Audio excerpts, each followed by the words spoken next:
बेंगलीज finches की strategy क्या होती है मैं आपको बताता हूँ। इनकी इतनी ज़बरदस्त स्ट्रेटेजी होती है।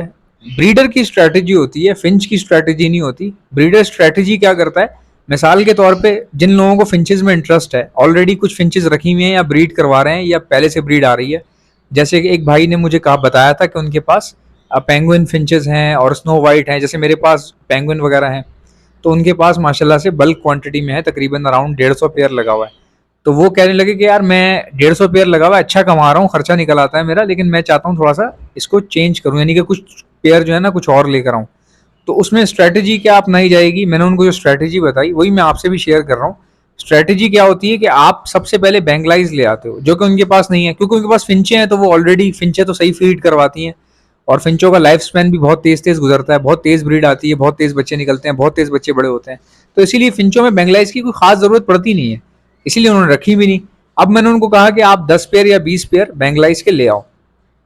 अब कोई बंदा, किसी का पैसे कम है तो 5 पेयर ले आए, उनको मैंने 20 इसलिए बोला क्योंकि उनके पास माशाल्लाह अफोर्डेबिलिटी बहुत अच्छी है, और जिस तरह का वो प्लानिंग चाह रहे हैं उसके हिसाब से 20 पेयर भी कोई ज़्यादा इतने ज़्यादा है नहीं, वो आराम से अफोर्ड कर पाएंगे। तो 20 पेयर बैंगलाइज के लिए हैं और इंतजार करें उनके ब्रीड पे आने का। जैसे ही वो ब्रीड करना शुरू कर दें, अगर पहला क्लच भी आ जाए तो फिर आप जो है वो उसमें जेंडर भी पता चल जाएगा, क्योंकि बैंगलीज में ना जेंडर तभी पता चलता है जब आप घर में लाते हैं और चेक करते हैं। वो डांसिंग जो करता है वो मेल करता है, और जो डांसिंग नहीं करती वो फीमेल होती है। इनमें यही निशानी होती है, ना तो इनको पकड़ के चेक किया जा सकता है, ना शक्ल से देखा जा सकता है, कोई पहचान नहीं है सोसाइटी फिंच में कि पता लगाया जा सके कौन सा मेल है और कौन सी फीमेल है। अमूमन लोग ये कहते हैं कि अगर आपने बैंगलाइज का जेंडर चेक करना हो तो इनको धूप में रखें, मेल जो है ना विस्लिंग करना शुरू कर देता है, तो वो पता चल जाता है कि ये मेल है। लेकिन जो विस्लिंग नहीं कर रहा उसको फीमेल कहना फौरन जल्द अज वक्त जो है ना वो भी जरूरी नहीं होता, कबल अज वक्त उनको फीमेल समझ लेना भी सही नहीं होता, क्योंकि बाजूकात कुछ देर बाद वो भी विस्लिंग कर रहे होते हैं। तो ये होता है कि इसको रख के देखना पड़ता है, 1 दिन 2 दिन लगते हैं बैंगलीस को। इसी तरह आप जब 20 पेयर लेकर आएंगे तो जाहिर सी बात है उसमें कुछ पेयर निकल आएंगे, कुछ एक्स्ट्रा होंगे। बैंगलाइज की खास बात यह है कि ये अगर एक्स्ट्रा जेंडर है, मिसाल के तौर पे 2 मेल है, तो उनको भी फॉस्टरिंग के लिए इस्तेमाल किया जा सकता है। भाई 2 मेल अगर घोंसला बना के रात को गुजारना शुरू हो गए घोंसले के अंदर, मतलब रात में वो सो रहे हैं, तो इट मीन्स कि ये साइन है कि आप अंडे रख के चेक कर सकते हैं। आप फेक एग रख के देखें क्या ये उस पर बैठ रहे हैं। 3 से 4 दिन लगते हैं फेक एग रखने के बाद। फेक एग मीन्स नकली अंडे जब आप रखेंगे तो 3 से 4 दिन में आपको नजर आ जाएगा कि दोनों नर मेरे बैठ रहे हैं अंडों के ऊपर। जब वो बैठना शुरू हो जाए तो वो नकली एग उठा के फेंक दें, और जिस फिंच के या जिस गोल्डन के आप अंडे रखना चाहते हैं वो आप उन दोनों मेल्स के नीचे रख दें उनके घोंसले के अंदर। वो दोनों मेल बैठेंगे भी अंडे पे और बच्चे भी हैच करवाएंगे और बच्चे पाल कर बड़े भी कर देंगे।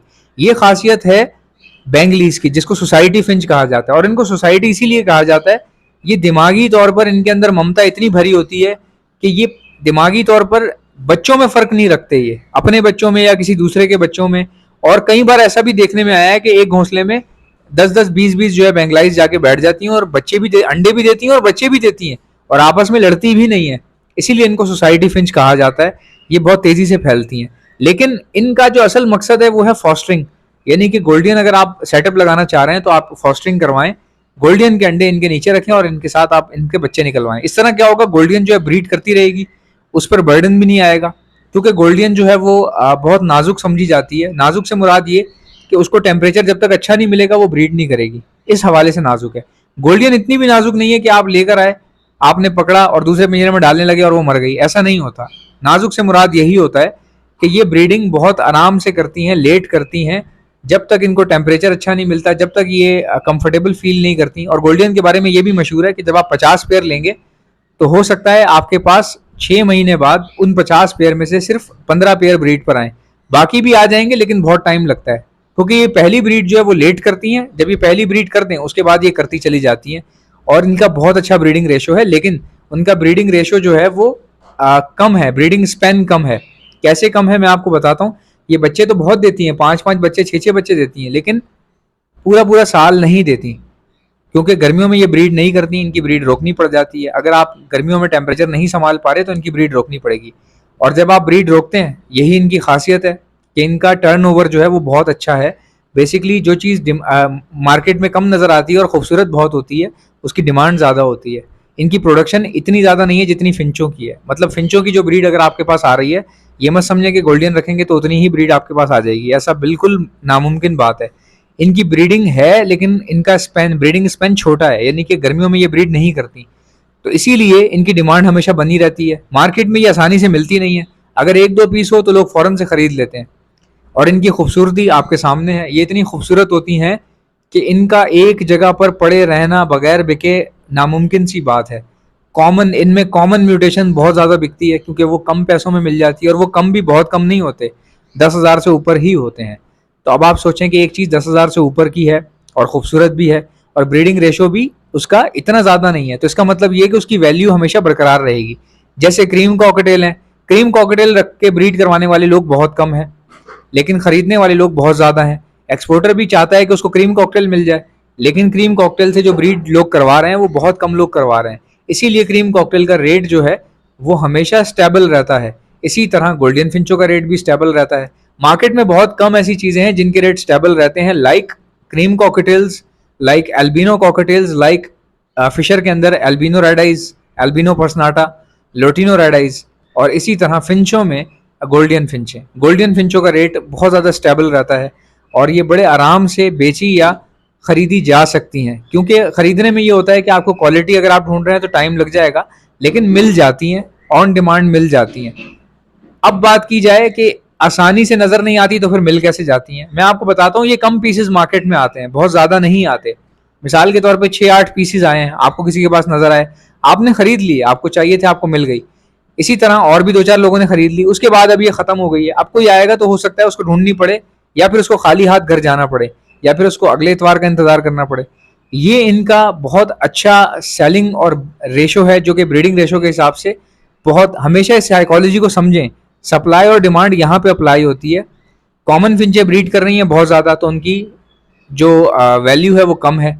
इसी तरह गोल्डन फिंचें जो हैं वो एक हद तक ब्रीड करती हैं, तो उनकी वैल्यू और ज़्यादा बढ़ जाती है। सो ये तरीक़ेकार होता है चीज़ों को समझने का। बेंगलाइज के पेयर लेकर आएँ, उनको तैयार करें और गोल्डन फिंचों को फॉस्टर करवाएं।